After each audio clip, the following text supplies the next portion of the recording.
తెలంగాణ రాష్ట్ర వ్యాప్తంగా ప్రభుత్వ పాఠశాలలు లేని గ్రామ పంచాయతీలు 257 ఉన్నాయి. అత్యధికంగా వరంగల్ జిల్లాలో 29 చోట్ల బడులు లేవు.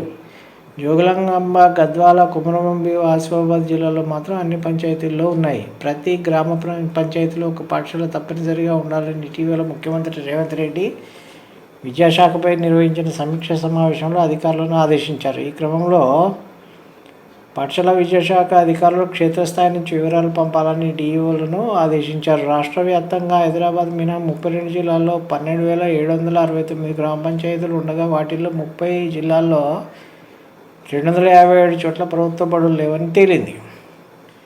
మొత్తం 257 గ్రామ పంచాయతీల్లో పాఠశాలలు లేకున్నా వాటిలో 122 చోట్ల మాత్రమే కొత్త బడులు అవసరమని డిఈఓలు నివేదించారు. మిగిలిన చోట్ల ప్రాథమిక పాఠశాలలకు వచ్చే పిల్లలేని అభిప్రాయపడినట్టు అధికార వర్గాలు తెలిపాయి. అయితే మరోసారి క్షుణ్ణంగా పరిశీలించి అక్కడ ఎందుకు అవసరం లేదు తెలపాలని కోరినట్టు ఓ అధికారి తెలిపారు. వరంగల్ జిల్లాలో బడులు లేనివి 29 ఊళ్ళున్నాయి. అందులో 16 ఊళ్ళల్లో బడి కావాలి. భువనగిరి, నల్గొండ జిల్లాల్లో 24 చోట్ల బడులు లేవు. భువనగిరి జిల్లాలో 6 చోట్ల కావాలి.